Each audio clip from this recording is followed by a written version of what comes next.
Welcome back to The Mind of Money. My name is Douglas Lodmell, and we're back with Patricia Donlevy-Rosen. Okay, Patricia, we're going over a lot here, and I really like this conversation, especially the ethical part, because I get clients calling me, and they need it, they want to do it, but they're actually the ones concerned. They're concerned that, you know, is this ethical for me to do? I think we've talked about it, and just to kind of summarize, usually I'm telling them, yes, it's ethical. But there are a couple of times, there are a few cases that it's just not, and not only maybe not ethical, but just a bad idea. And let's talk about some of those. There's something out there that we like to call super creditors that you need to be a little extra careful with. Okay, that's not ethics, though. Yeah, you're right, it's not even ethics. That's law, that we have to differentiate between what's ethical. And when you said you have clients coming to you, is it ethical? They're mostly worried about fraudulent conveyance, frankly. Okay, that's different than ethics. Ethics is more of a moral standard thing. You don't go to jail for being unethical. You go to jail for breaking the law. Yeah. Right? And as far as people coming, is this ethical to do? We talked about this earlier. Is it ethical to do business through a corporation so you don't have personal liability? That's very acceptable. Is it ethical to form a limited liability company? To limit your liability. Exactly. So people have gotten more accustomed to that. Over the past 20-some years that I've been doing this, they've gotten more accustomed to the idea of using an asset protection trust. Right. And now with a dozen states passing asset protection trust laws for their state, it's become even more acceptable. Right.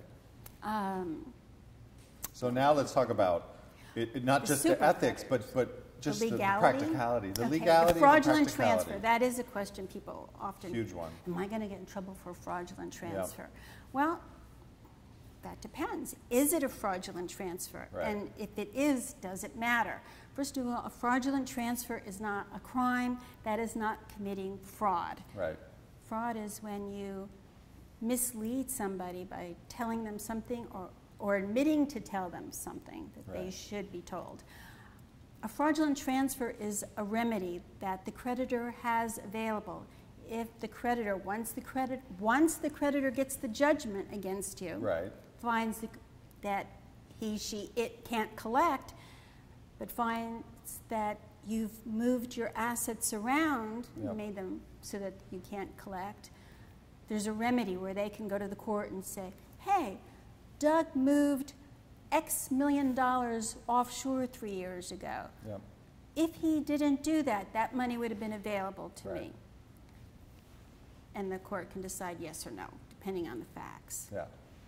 That's a remedy. Then the question is, okay, let's say a U.S. court decides, shame, shame, Doug, you shouldn't have moved those assets offshore 3 years ago. That's within the 4-year statute in the state we're litigating in. So the creditor can get those assets. Well, if you have those assets sitting in your personal Swiss bank account, the court will order you, Doug, bring them back. Creditor's going to get those assets. They're going to get them. That's right. On the other hand, if you have set up a good asset protection trust in the appropriate jurisdiction, drafted, constructed by a good asset protection attorney, there's no way that any U.S. court can make those assets come back, assuming that it's all been set up properly beforehand. Right, and the question that the clients are calling, they're saying, okay, well, if that's the case, they can't get it back. Now am I going to go to jail? Am I in trouble? Well, okay, first of all, depending on what state we're in, not that they'll go to jail, but for instance, here in Florida, a creditor can keep recording the judgment and it can stay in place for 20 years. Right. So worst case scenario is that your money's in an offshore trust for 20 years, but it will be available if you're a beneficiary for you to live on. So you'll be okay. Will you go to jail? No, you shouldn't, because what have you done that's illegal? Now, a court may say, Doug, I want you to do everything within your power to get that money back. I want you write to letters, write directives to the trustee, demand it all. Bring that money back, and you'll do it. Absolutely. Because you're going to do whatever the judge tells you. However, if you've got this asset protection trust that's been properly drafted, let's say it's in the Cook Islands. The trustee is going to say, these Trustee's are all gonna very say, nice. Let me put these in the circular file. But I'm using my discretion? No. No. Okay.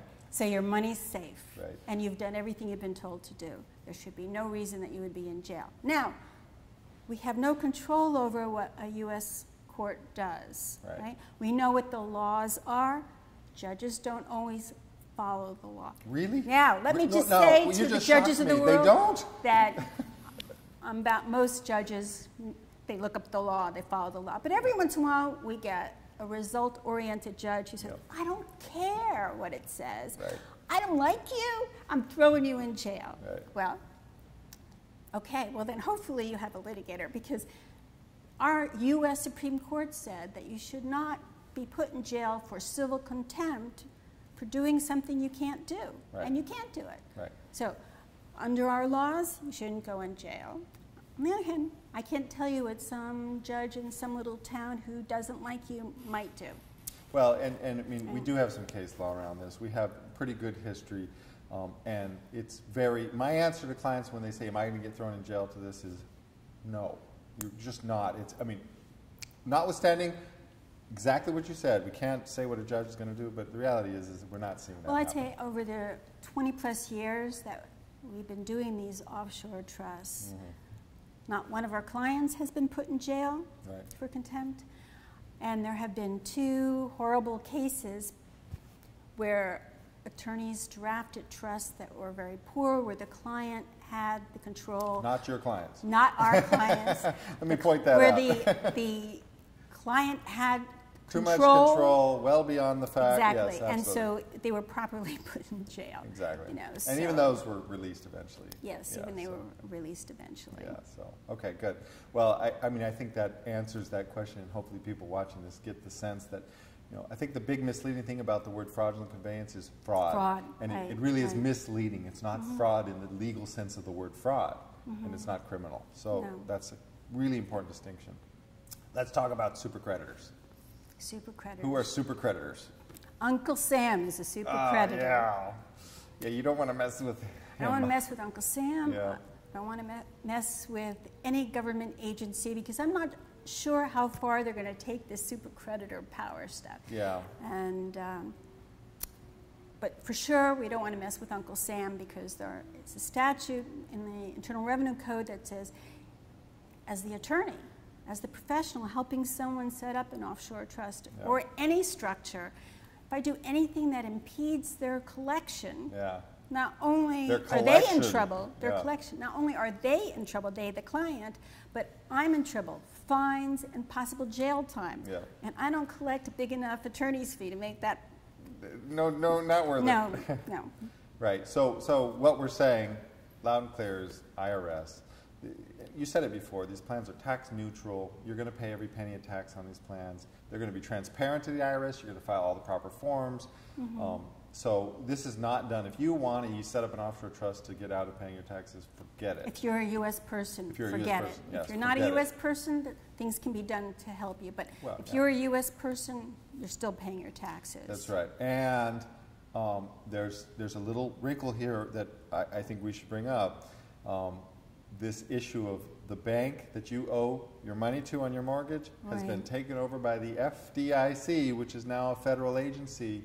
Right, which a lot of banks in the last few years have been taken over by the FDIC. Yeah. So if your bank has been a bank that you have a mortgage with has been taken over by the FDIC, you really have to be careful, because you can't impede the FDIC either from collecting. So we have to ask our clients, any of these properties you want to protect, do they have mortgages from banks that have been taken over by the FDIC? If so, Game over. Game over with respect to that property. Right. Yeah, exactly. Now, this wouldn't necessarily apply to a plan that was set up well before the takeover. Exactly. If you had a little bank that had a mortgage and it turns out that little bank's been taken over, no. I'm talking about the bank that we're trying to protect ourselves against. Right. That's the one we have to worry about. Yeah. Right. Yeah. Good. Okay. Great. Well, I've got a question for you, and I think it's really one of the things that I like about your practice is that you practice with your husband Howard, who was on this show and who's really, I mean, together you guys are a team. You speak at offshore asset protection conferences. You teach other attorneys how to do this. And what I find so interesting is that you've got the masculine and the feminine represented in your practice. How does that show up for you with your clients? How are you able to bring more to servicing your clients because of that? Well, especially clients where it's a husband and wife Yep. deal, it's nice because oftentimes the wife is either not financially savvy, Yep. or she may be and feel that, you know, it's the guys against the gals. Yeah, yeah. I'm able to explain to them how the structure works. They feel more comfortable perhaps asking me. Not all the time. Sometimes the women prefer speaking to handsome Howard rather than me, right? But oftentimes they do. Sometimes also the men like it because if they're feeling nervous, they don't want to tell Howard that they're nervous, Yeah. so they can feel more comfortable talking to me, or Right. their concerns with their spouse. You know, Yeah. so it's nice to have the yin and the yang part. And Howard's he's brilliant technically, Yeah. and I have that feminine patience, so I'm a Yeah. lot better at hand holding and listening to clients afterwards when they have the concerns. And there's time for both. I mean, you need that brilliant strategist. Right, we have to and- have the perfect asset protection trust document. Yeah. And we need to have the tax expertise he has. Yeah. Yeah. I think it's great. I mean, I know you guys meet with your clients jointly when you take on a new client, and you make sure that they understand that you're both part of that team, and that ultimately They can call either one. call either one of you. So I think that's super cool. So, well, Patricia, this has been great. Thank you. Thank you so much for having me on the show. Yeah, Appreciate it. It was really great. You guys are welcome back anytime, and as the law develops, we'll just keep talking about it. Sounds good. Sounds like Okay. a plan. Yep. Thank you. That's it. Thank you. And this has been The Mind of Money with Douglas Lodmell. Thanks for joining me, and we will see you next time.